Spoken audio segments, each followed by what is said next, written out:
Hi all, thank you for joining me for some trauma-sensitive yoga. I wanted to quickly go over what trauma-sensitive yoga is. Yoga in its current form is a physical discipline that uses various body forms and movements to stretch and strengthen the muscles. Regular yoga also focuses on breathing and mindfulness or purposeful intention. The information that I'm getting this from is David Emerson's books, and then there's so much other empirically supported research done on trauma-sensitive yoga and how it is very effective in treating trauma, complex trauma, PTSD. So trauma-sensitive yoga takes these original yoga principles of body movement, of breath, and of mindfulness, and it allows those who suffer from trauma and complex trauma to find or gain and restore freedom of physical, mental, and spiritual strength that was taken away during trauma. And remembering that you are worthy and you deserve to be able to do this. You deserve to be able to move. Some of the names and the shapes of the forms that we practice in trauma-sensitive yoga are part of any yoga practice. And I call them forms and not poses because poses can be often a triggering term. So trauma-sensitive yoga focuses on the internal connection of the body and the mind rather than doing a form in a specific way or perfectly or doing it to please an instructor.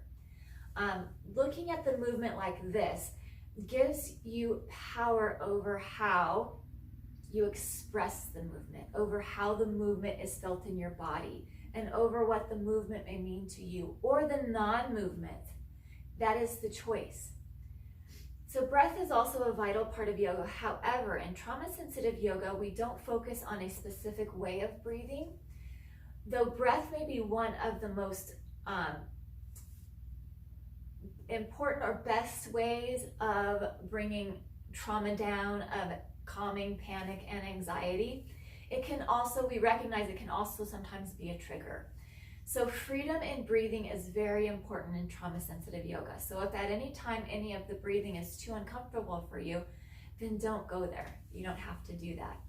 I will suggest breathing, but know that this is merely a suggestion. Just as anything in any of my classes, look at them as suggestions for maybe things that you might want to experiment with and be curious with. There's no reason you need to go there if you're not ready to go there. So you have a choice and you have a power. You have power, and what this is you have the choice, the power to bring yourself back to present, to make yourself feel empowered and not triggered. John Kabat-Zinn has a wonderful, wonderful explanation of mindfulness, and it goes with trauma-sensitive yoga so well.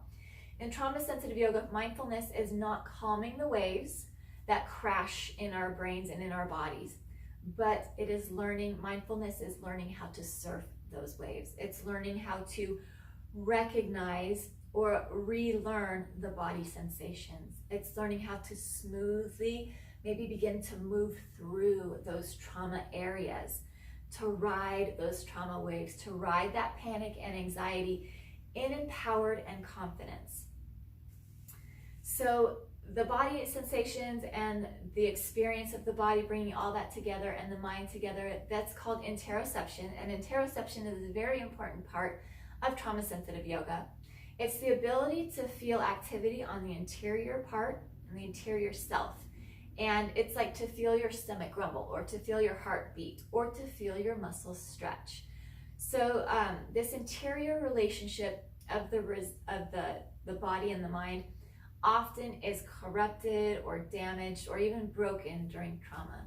So that is the point of trauma-sensitive yoga, to bring you back to yourself, to allow you to begin to feel again.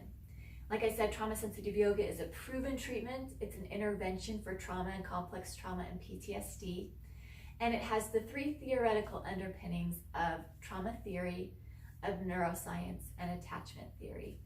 And in my personal life, in my personal journey, and in those that I've worked with, I've seen how much the movement and the breathing and the mindfulness, how much it can bring freedom and empowerment while you are processing through your trauma struggle.